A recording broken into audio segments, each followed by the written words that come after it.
ఆయన ఏం మాట్లాడతారు అనే దానికి కట్టుబడి ఉండాల్సినటువంటి సైన్యం మేము. సో అందుకనే నేను ఇందాక కూడా మీకు చెప్పింది, మేము కట్టుబడే ఉంటాం కానీ చిరంజీవి యువతను ఆపలేము, కాపు సామాజిక వర్గాన్ని ఆపలేము. వారందరూ ఒక చిరంజీవి గారిని ఒక మాట అన్నా ఇవుడు అన్నా వాళ్ళందరూ తిరుగుపడతారు. కానీ మేము పార్టీ స్టాండ్ లో ఉన్నాం. ఆయనకి జ్వరం తగ్గి బయటకు వచ్చాక అసలు ఇదంతా నిజంగా వంశీ గారు చెప్పినట్టు వారిద్దరు ఎదురు పడితే ఈ భావోద్రేకాలు ఈ విద్వేషాలు ఉండకపోవచ్చు. ఇమీడియట్ గా లెటర్ రియాక్షన్ లో కూడా మాకు అర్థమైంది ఏంటంటే ఆయన మనసు నొచ్చుకుందేమో అనేటువంటి వాదన కూడా 2-3 డిబేట్స్ లో కూడా నేను విన్నాను. సో ఆయన మనసు నొచ్చుకుంది అంటే 100% పవన్ కళ్యాణ్ గారి మనసు నొచ్చుకుంటదండి. ఎందుకంటే అంతకుముందు స్టేజ్ మీద మోహన్ బాబు గారు ఇలాగే ఏదో వెటక నుంచి మాట్లాడినప్పుడు ఇమీడియట్ గా పైకెక్కి తమ్ముడు మోహన్ బాబు అంటూ ఇలాగే మాట్లాడారు. అంటే వాళ్ళ అన్న మీద మాట పడితే ఊరుకోడు.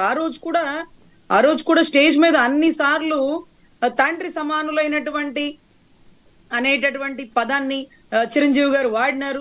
నమస్కారానికి ప్రతి నమస్కారం పెట్టలేదనేది ఒక విజువలైజేషనే మనం చూసినాం సార్. అదే పవన్ కళ్యాణ్ గారు మాట్లాడినా మేము భావించినా సార్, ఈ రోజు ఈ క్లారిటీ చిరంజీవి గారు ఇచ్చినారు. అప్పుడు మాకు తెలియదు సార్, మాకు తెలియదు.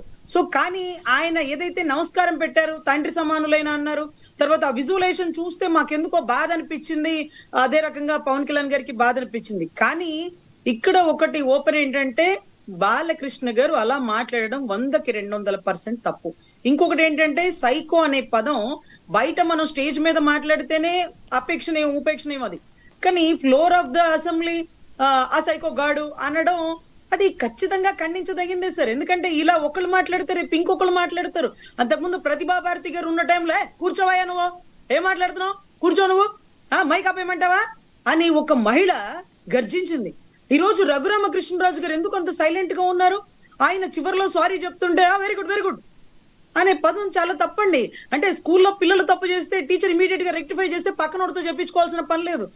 లేదు బాలకృష్ణ గారు మీరు చిరంజీవి గారు ప్రస్తావన తెచ్చారు, అదంతా కరెక్ట్ కాదు, అదంతా మనకెందుకు చెప్పండి, వదిలేసేయండి, అది కట్ చేసేయండి అన్నారు అనుకో. ఉపసభాపతి is very good.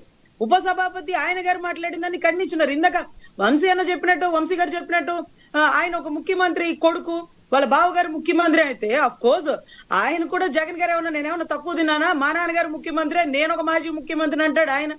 So what ever it may be, ఏదన్నా ఉంటే బయట బలాబలాలు తేల్చుకోవాలి. కానీ అసెంబ్లీలో మహిళలు ఉన్నారు, పబ్లిక్ చూస్తున్నారు, ఈ పదం అపేక్షణీయం అంటూ అందరికీ తెలుసండి. అది వంశీ గారు ఒకవేళ ఎంతవరకు అంటే అదే అసెంబ్లీలో బూనమ్మని జరిగిన అవమానం కూడా వంశీ గారు బాగా దిగమింగలేని పరిస్థితి, మేమందరం కంట తడిపెట్టిన పరిస్థితి. అప్పుడు కూడా ఎవరు ఖండించలా. ఇదేంటో మరి స్పీకర్ స్థాయిలో ఒక మహిళ గర్జించిందే, ఈ రోజు ఒక్కళ్ళు మాట్లాడరేంటి? అప్పుడు స్పీకర్ స్థాయిలో ఉన్నదే ఆగవయా పుట్టుకల గురించి పైకి ఆగు అని ఎందుకు అనలేదు సార్? ఆ రోజు చంద్రబాబు గారు ఖండిస్తూ బాధపడుతూ అసలు అసెంబ్లీ నుంచి వెళ్ళిపోయే పరిస్థితికి ఎందుకు వచ్చింది? ఒక్క మాట ఇప్పుడు ఆ మాధవరెడ్డి గారి పేరు ఎందుకు అమరరాంబాబు కొడాలని కూర్చొని అని అనుంటే తప్పుగా ఉండుండేది, కరెక్ట్ గా ఉండుండేది. కానీ ఆ రోజు కూడా జరిగిన అవమానాన్ని దిగమింగలేని పరిస్థితి సార్, కంటతడి పెట్టిన పరిస్థితి. అవసరమా మీకు? ఆవిడ అసెంబ్లీలో ఉన్నారా బూనమ్మ గారు? ఆవిడ గురించి ఎందుకు ప్రస్తావించారు? ఆవిడ రాజకీయంలో ఉందా? ఒక ఎమ్మెల్యేనా, ఒక ఎమ్మెల్సీనా, ఏ పదవన్నా తీసుకుంటా సార్? ఒక ముఖ్యమంత్రి కూతురే కదా. అదండి సార్, ఒక ముఖ్యమంత్రి కూతురు. అంబటి రాంబాబు గారు ఏం మాట్లాడారో మీరు చెప్పగలరా? ఏమన్నా చెప్పండి. అంబటి రాంబాబు గారు ఏమీ మాట్లాడలేదు. ఎందుకు మరి ఎవరు మాట్లాడారు? మళ్ళీ ఆ సభలో